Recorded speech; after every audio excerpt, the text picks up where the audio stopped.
All right, hypothetical time again. Or is it?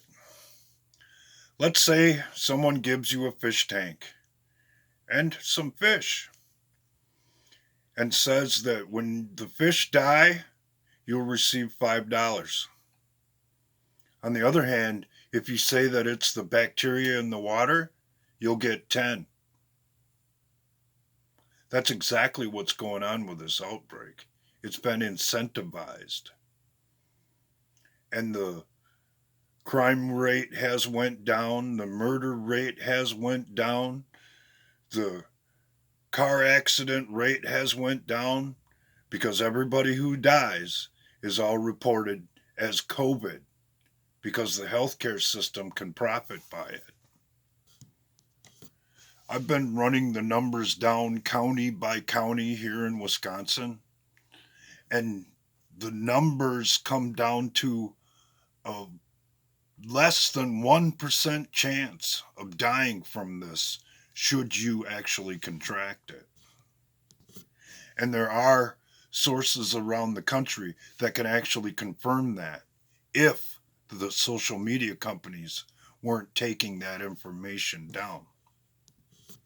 When and if we ever come out of the other side of this, it's going to be fairly obvious that this most recent outbreak is less deadly than the flu itself. I'm not saying there isn't a threat. I'm not saying there aren't precautions that should be taken. What I am willing to say is the precautions that are being taken now are way overblown, and they're way overblown on purpose. So let's try and run it down right quick. First, they tried to convince the nation that the guy elected in 2016 was a racist and a misogynist. That didn't work. Then they tried to convince the country that he was in league with the Russians, and that's how he got elected. That didn't work. Then they tried to say that he abused his power by asking for a quid pro quo from the Ukraine. That didn't work. And the whole time they have been saying they wanted to crash the economy so that they could get him out of office. And that's what we're in the middle of right now. Ever since the 2016 election, all of the rats have been exposing themselves in one way or another. And now we have governors throughout the country that are exposing themselves as complete authoritarians. Basically, what we have here, it's like going on vacation and having hired someone to take care of your dog. And it turns out that they weren't taking care of your dog. They might have been feeding and watering it, but they never let it out.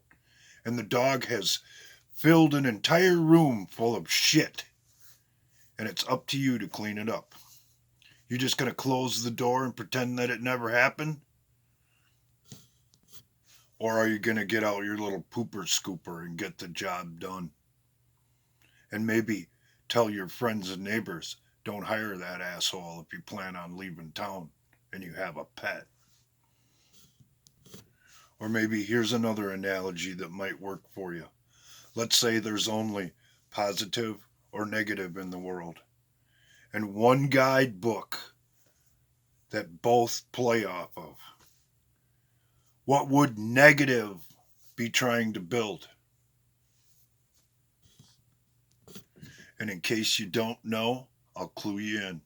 A totalitarian system that was impossible to escape from, that had such tight grip on humanity that it'd end the entire experiment completely and bring about, according to the guidebook, Judgment Day. Because we weren't willing to clean up the dog shit, or we weren't willing to demand justice and call out injustice when it reared its ugly head.